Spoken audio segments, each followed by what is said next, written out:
plane vanished in the Montana mountains during a routine 40-minute flight. No wreckage, no bodies, no distress signal, as if it slipped out of reality. Decades later, a recovered pilot's log would prove the crew survived far longer than anyone could imagine. Autumn, 1968. On the northern outskirts of Great Falls, Montana, the landscape is already preparing for winter. A cold wind sweeps across empty fields, carrying with it the scent of pine and the sharp bite of approaching snow. The sky is a heavy, uniform gray, hanging low over the horizon. In the distance, the first snow caps glisten on the mountain ridges, partially shrouded in morning fog. At a small rural airstrip, a Douglas C-47 Skytran stands on the frozen tarmac. The aircraft, a World War II veteran, now serves civilian geological expeditions. Its metallic skin is dusted with a thin layer of frost.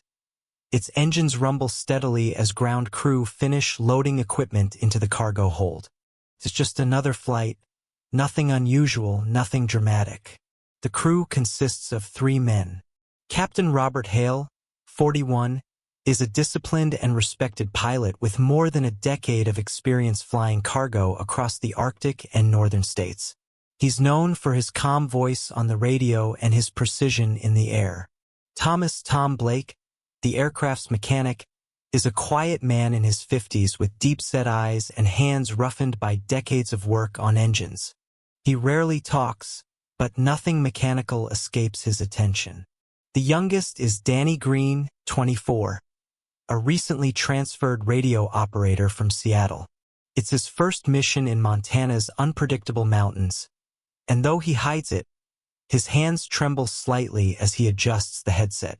Their destination is a remote geological camp known as North Ridge, roughly 50 miles to the northeast, nestled deep within the Little Belt Mountains.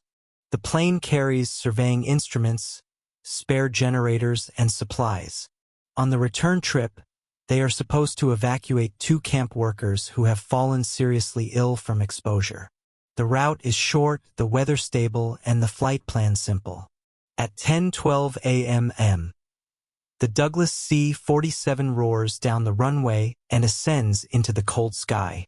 From the control tower, the dispatcher watches it climb through a layer of thin cloud and level out toward the mountains. Routine radio exchanges follow. Altitude confirmed, heading stable, visibility good. Everything is going exactly as planned. 30 minutes later, that illusion of normalcy shatters. The tower attempts to reach the crew for a routine position check. No response. The dispatcher switches frequencies, assuming interference. Still nothing. He tries again, silence. The last recorded transmission from Danny Green had been calm. A simple acknowledgement that they were passing a waypoint near a ridgeline. No distress call. No static bursts. No emergency frequency. Just silence. At first, the control tower suspects a radio malfunction. But as time passes, unease spreads through the small airfield. By 11:30 a.m., neighboring stations are contacted. No one has heard from Flight 227. At 12:15 p.m., with fuel reserves approaching their limit, it's officially declared overdue. By mid-afternoon, search and rescue protocols are activated. The Montana National Guard deploys 2 helicopters to sweep the expected flight corridor, with orders to extend their search up to 20 miles on either side. Ground teams, a mix of forest rangers, hunters familiar with the terrain, and local volunteers, head out on snowmobiles and skis.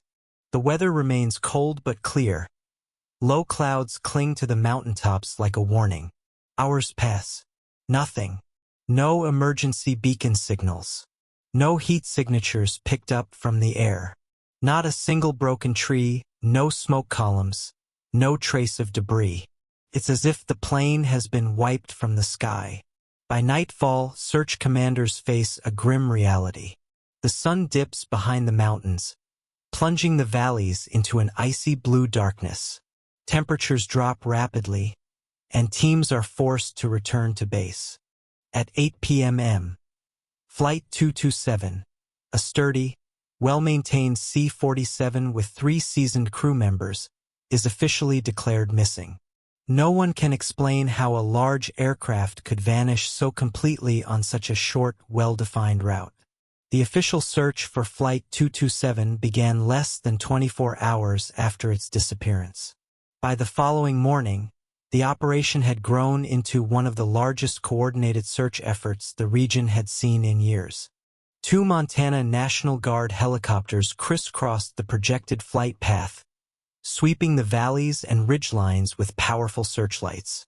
Their pilots flew low, straining to catch even the faintest sign of a broken treetop or a flash of aluminum through the snow-covered pines. On the ground, rescue teams and hunters familiar with the terrain formed long, deliberate search lines. Some traveled on snowmobiles, others strapped on snowshoes and skis. A few even used traditional dog sled teams to reach areas too steep or remote for vehicles. The Little Belt Mountains are beautiful in autumn, but their endless, repeating slopes can easily swallow a plane whole. Day after day, helicopters scanned hundreds of square miles. Crews studied the landscape for heat signatures, wreckage, or signs of forced landing. But they found nothing. No wreckage, no scorch marks, no disturbed trees or snow trails. It was as though the aircraft had never flown over the mountains at all. On the third night of the search, a strange report came from the airfield. An elderly night watchman stationed near the storage hangars claimed he saw a tall dark figure moving near the supply sheds long after midnight. At first, he thought it was a member of the rescue crew. But then he noticed something unsettling. The figure left no footprints in the fresh snow. When search coordinators checked the area in the morning, they found no sign of anyone. The man refused to take another night shift after that. Meanwhile, the weather began to turn. Temperatures plunged, and heavy snowstorms swept down from the mountains, grounding aircraft and making ground operations increasingly dangerous. After more than a week of fruitless effort, Command made the difficult decision to suspend the search until spring. Flight 227 had vanished without a trace, and winter was closing in. Spring, 1969. As the snow finally began to melt across the Montana highlands, the search for Flight 227 resumed. This time, the operation was more methodical and significantly larger. Over the winter, the disappearance had drawn national attention, and new funding allowed for a broader search grid that extended far beyond the original flight path. Among the teams now deployed were geophysicists from a federal geological institute. Their task wasn't just to look for wreckage, but to map the area using sensitive magnetic and electromagnetic instruments. Early in the expedition, while surveying a stretch of rugged terrain deep in the Little Belt Mountains, they recorded something they couldn't explain. The instruments detected sharp magnetic anomalies, brief but intense spikes in the readings, 4 to 5 times stronger than normal background levels. At first, they suspected buried iron deposits, but geologists familiar with the area insisted that no such formations existed in that part of the mountains. The anomaly appeared and disappeared unpredictably, as if something beneath the ground was pulsing. Intrigued, a small reconnaissance team was dispatched to the location. It included 2 geophysicists, 3 search officers, and a local hunter named Walt Hensley, who knew the surrounding valleys like the back of his hand. They hiked for nearly half a day through wet, slushy snow and tangled underbrush until they reached a narrow ravine. There, partially buried and blackened by fire, they found something unmistakable, a charred metal fragment, roughly 3 feet long, lying in the mud. Its surface was scorched and warped, as if it had been exposed to extreme heat. One of the engineers immediately noted that the rivet pattern matched that of the Douglas C-47's fuselage panels. It was the first physical evidence of the missing plane, or so it seemed. They marked the site and radioed for an official recovery team. But by the time inspectors arrived the next morning, the fragment was gone. The flags marking its position were still there, but the ground showed no signs of disturbance. No tracks, no drag marks, no evidence of tampering. It was simply missing. The discovery and the disappearance unsettled the entire search party. Walt Hensley, usually a talkative man, returned from the trip pale and withdrawn. When questioned, he refused to describe exactly what he'd seen in the ravine after sunset, muttering only that the woods weren't quiet that night. A few days later, Walt vanished. He was last seen walking alone toward the tree line behind his cabin. Search efforts found no trace of him, only his rifle leaning against his porch rail. Locals began whispering that the mountains had taken him, just like they'd taken the plane. In the official reports compiled that spring, a new phrase appeared for the first time: zone of unstable magnetic activity. No one could fully explain what it meant, but from that point onward, the search for Flight 227 was no longer treated as a standard aviation accident. Something in those mountains was interfering both with instruments and perhaps with people. In early June 1969, as the renewed search for Flight 227 entered its second month, a routine night patrol flight unexpectedly became one of the most unsettling incidents of the entire operation. At around 11:40 p.m., Captain Michael Ross, a 34-year-old pilot with the Montana National Guard, was conducting a scheduled night reconnaissance over the Little Belt Mountains. The weather was calm, the skies clear, and visibility unusually good for that time of year. His mission was straightforward: follow a fixed flight path parallel to the mountain ridge, scan for heat signatures using onboard sensors, and relay any findings to the command post in Great Falls. Halfway through his circuit, Ross noticed something strange in the distance. Above one of the remote valleys, a bright orange light hovered just above the treeline. At first he assumed it was a wildfire or perhaps a camp lantern reflecting through the mist. But then the light began to pulse slowly, expanding and contracting like a living thing. As he banked the helicopter toward it, a deep, low-frequency hum filled the cockpit, not coming from the aircraft, but resonating through the air itself. He would later describe it as a sound you didn't hear with your ears. You felt it in your bones. Then, without warning, all radio contact cut out. For nearly 3 minutes, his headset went silent. Even the emergency frequencies produced only dead static. Simultaneously, the aircraft's altimeter began to fluctuate wildly, showing sudden jumps of hundreds of feet, despite the helicopter maintaining a stable hover. Other instruments showed minor but inexplicable deviations as well.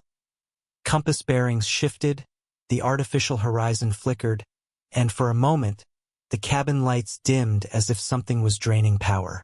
Ross considered approaching the light more closely, but the hum grew louder, almost unbearable. Then, as suddenly as it had started, everything returned to normal. The light blinked out, the hum vanished, and the radio connection came back online as if nothing had happened. Ross immediately reported the encounter to the operations center, but by the time other aircraft were dispatched to the area, the valley was empty. No light, no sound, nothing. The following morning, the helicopter underwent a full technical inspection. Engineers found no malfunctions. All instruments were calibrated and functioning within normal parameters. There was no evidence of electromagnetic interference recorded in the flight loggers, though the radio operator on the ground confirmed there had been a brief blackout during Ross's transmission. Given the strangeness of the event, military protocol required a psychological evaluation. Captain Ross was interviewed by an Air Force psychiatrist stationed at Malmstrom Air Force Base. The conclusion: no signs of hallucination, stress disorder, or psychological instability. He was described as calm, consistent, and credible. For the first time, The official reports used a new phrase to classify the location of the incident: anomalous zone. No one could explain what Ross had encountered that night, but his testimony marked a turning point. What had begun as a search for a missing aircraft was slowly evolving into the investigation of something far stranger. Something that existed not just on the ground, but in the sky above Montana's mountains. By mid-June 1969, the search for Flight 227 had shifted from a standard recovery mission into something far more unsettling. Reports of strange magnetic anomalies, unexplained lights, and instrument failures were mounting. To get a clearer understanding of what was happening in the so-called anomalous zone, the Operations Center approved a series of nighttime field measurements using specialized radio equipment. One of the men assigned to this task was Sergeant Alan Price, a 29-year-old radio technician with 6 years of experience in signal analysis for the Air National Guard. Price was known among his colleagues as cautious, methodical, and absolutely unshakable under pressure. He volunteered for the mission, insisting that the strange interference could be explained by natural phenomena, if they gathered proper data. On the evening of June 17th, Price traveled with a small support crew to the edge of the anomalous valley where Captain Ross had seen the pulsating orange light days earlier. There, they set up a temporary observation post consisting of a military tent, a portable generator, radio scanners, and electromagnetic sensors. As night fell, the support crew returned to base, leaving Price alone to run the instruments and log any irregular activity until morning. It was standard procedure. The weather was calm, and the mission was scheduled to last only 8 hours. The next morning, a supply team arrived at dawn to retrieve Price and the equipment. What they found chilled them. The tent stood undisturbed, its flap neatly closed. Inside, Price's personal belongings, boots, parka, flashlight, logbook, were all exactly where they should have been.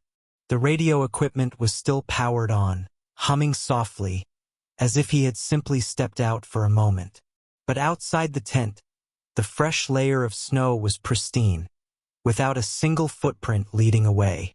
No sign of a struggle, no trail, nothing. An immediate search of the surrounding area was launched.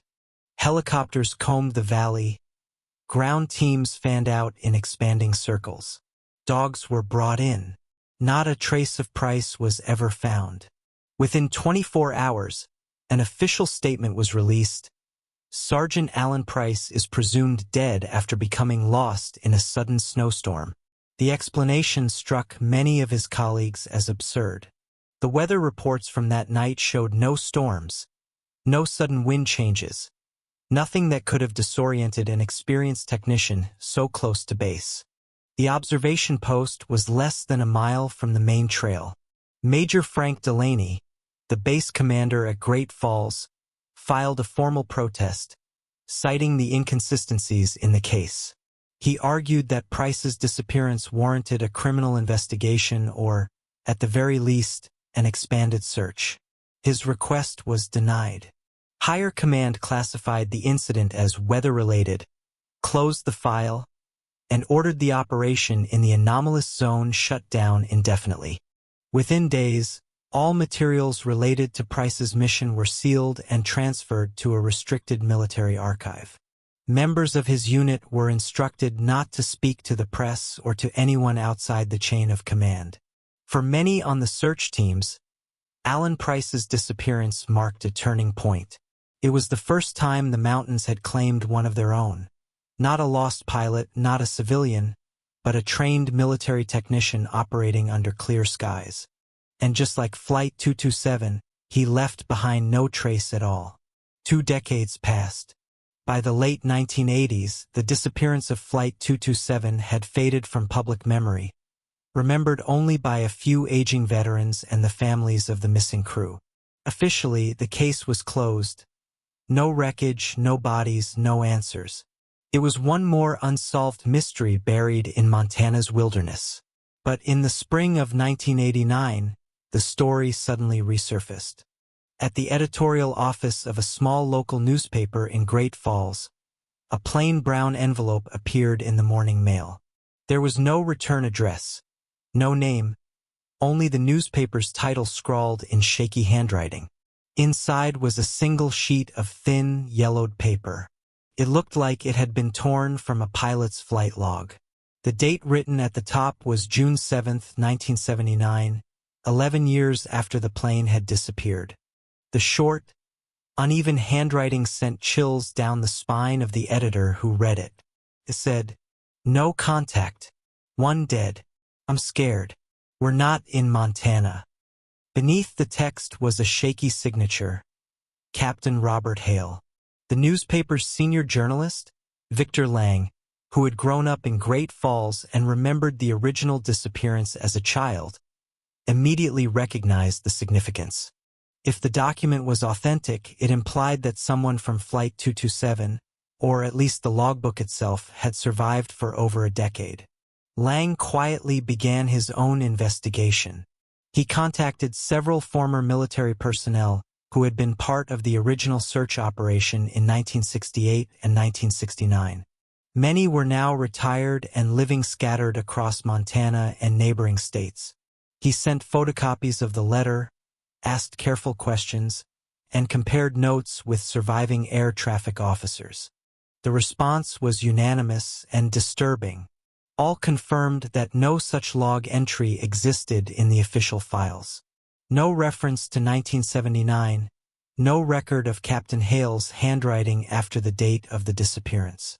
Several admitted, off the record, that they had always suspected the official archives were incomplete. Some even hinted that documents had quietly disappeared over the years.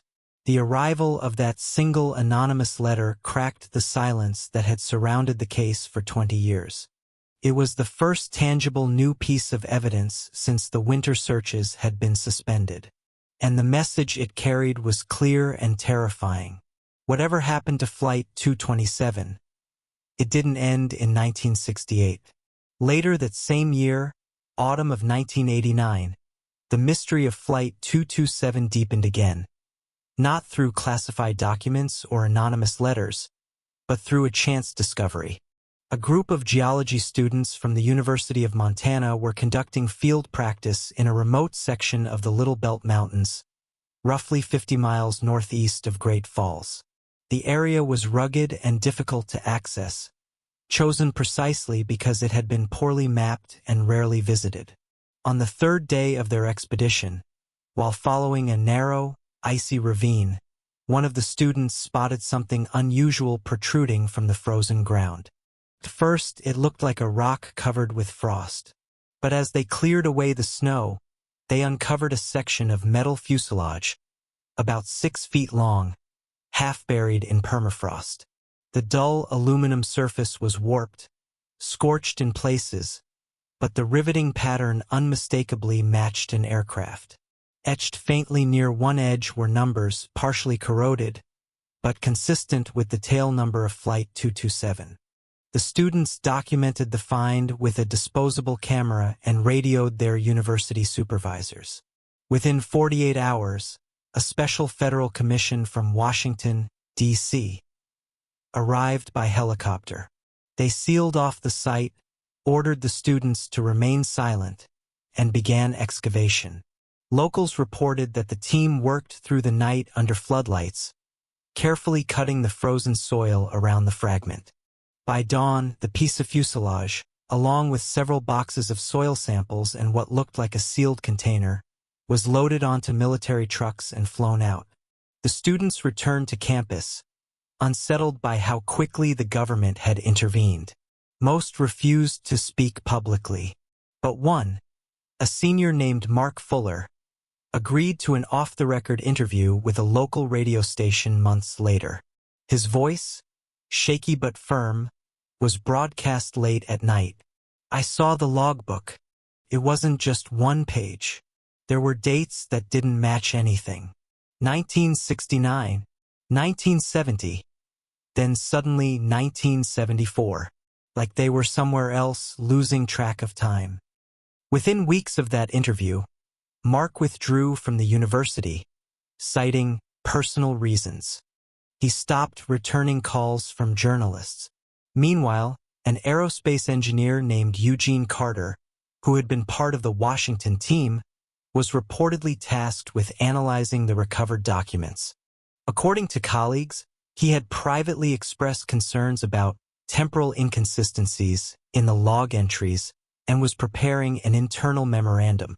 In December 1989, Carter was found dead on a remote road outside Helena. His car was intact. His wallet and documents were missing. The official report listed the cause as blunt force trauma from a robbery. But those who knew him were unconvinced. Not long after, the students received formal non-disclosure agreements. The site of the discovery was quietly removed from geological maps, marked only by vague references to unstable terrain. For the first time in 2 decades, physical evidence from Flight 227 had reemerged, only to vanish again into government hands, leaving behind even more questions. In the spring of 1990, the mystery surrounding Flight 227 drew the attention of the academic world. Dr. Paul Levin, a geophysicist from the University of Montana known for his work on magnetic anomalies in mountainous terrain, secured federal funding to lead an official scientific expedition into the Little Belt Mountains. Unlike the earlier military operations, this mission was presented as a geological and seismological study, an effort to understand the unusual magnetic readings recorded during the original searches. The expedition team consisted of 7 members: geophysicists, a pair of engineers, a radio technician, a medic, and 2 graduate students. They carried advanced instruments, magnetometers, Doppler vibration receivers, seismic probes, along with standard navigation gear. On paper, their goal was to map subterranean anomalies. But within the team, it was understood that they were also searching for traces of Flight 227, especially after the unexpected resurfacing of wreckage fragments the previous year. From the very first day in the field, things went wrong. As they approached the coordinates where, according to earlier search reports, a small hill had once stood, the team found instead a deep sinkhole, roughly 80 feet across and descending into darkness. The surrounding landscape didn't match the decades-old maps. What should have been stable, gently sloping terrain was now fractured and uneven, as if the earth itself had shifted. When they set up their instruments, more anomalies appeared. Compasses spun erratically, magnetometers registered wild fluctuations, and the seismic equipment repeatedly shut down for no clear reason. Radio communications with the base camp were intermittent, plagued by bursts of static and sudden dead zones. It was as if something in the valley was actively interfering with their equipment. On the 3rd night, while the team was camped near the rim of the sinkhole, a chilling incident occurred. One of the graduate students, Evan Moore, woke in the middle of the night screaming, "He's under me! He's right under me!"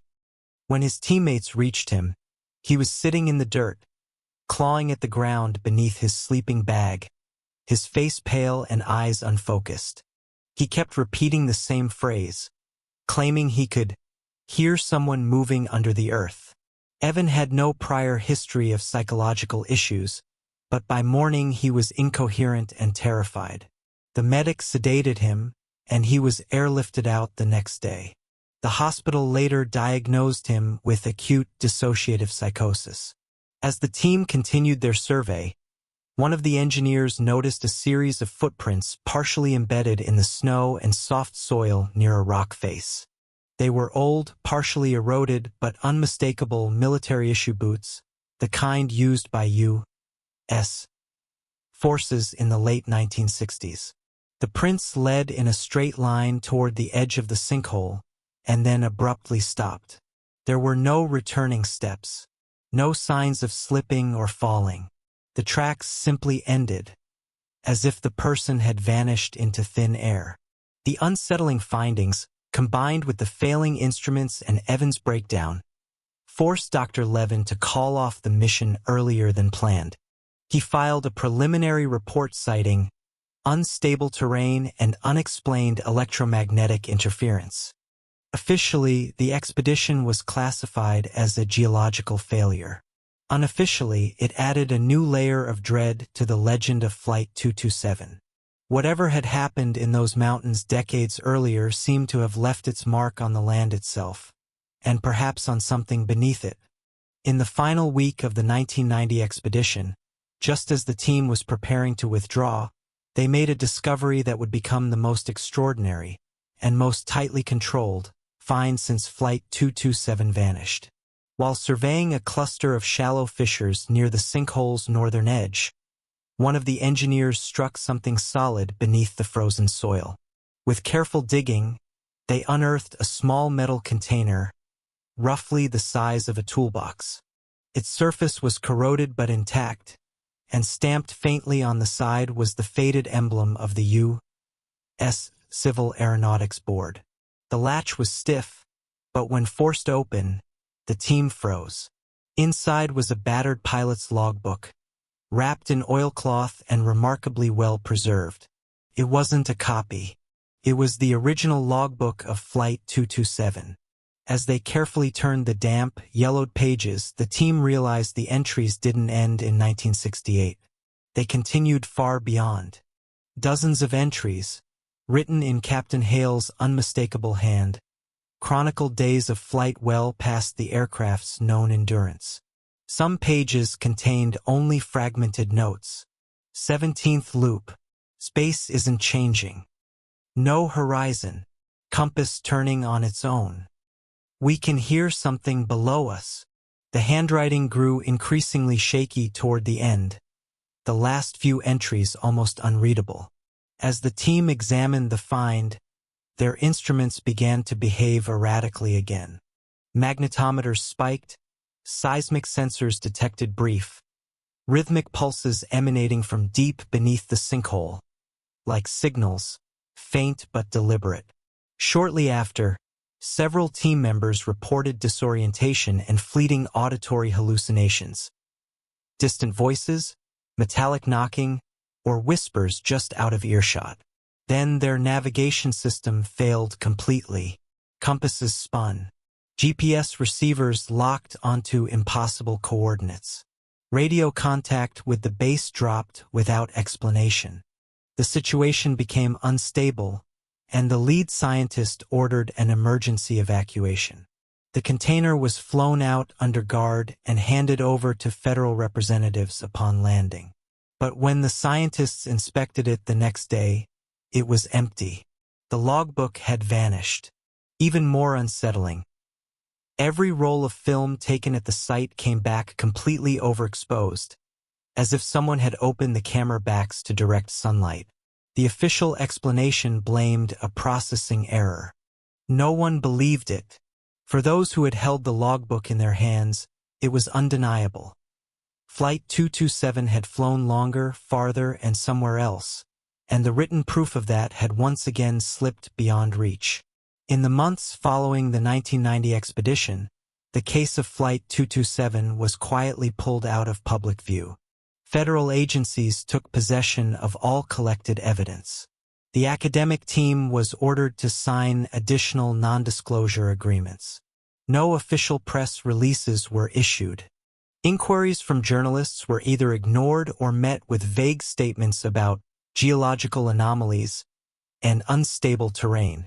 Inside government circles, several committees were reportedly formed to review the recovered materials, including the logbook that had mysteriously disappeared after evacuation. But none of their findings were ever made public. Those few who tried to speak about the expedition or the anomalies were abruptly reassigned, retired early, or simply stopped talking altogether. Then, in late 1990, the newsroom of the same Great Falls newspaper that had received the anonymous log fragment the previous year found another envelope slipped under its door. Inside was a single note, written in charcoal on rough paper. "Don't look for the point. It's not on the map. It's in time." There was no signature. The handwriting didn't match any known source, but the message was clear. Whatever happened to Flight 227 wasn't about location. It was about something far stranger. Today, in official archives, only one physical artifact from the case is catalogued. A single fuselage panel bearing the tail number, its surface coated in a layer of paint that laboratory tests dated to the 1980s, years after the aircraft vanished.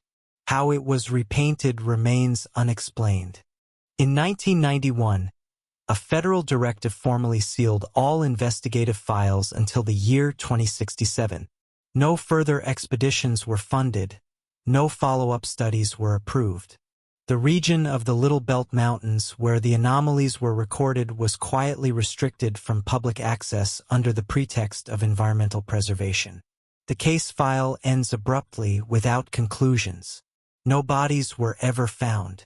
No wreckage was ever fully recovered. No explanation was ever offered.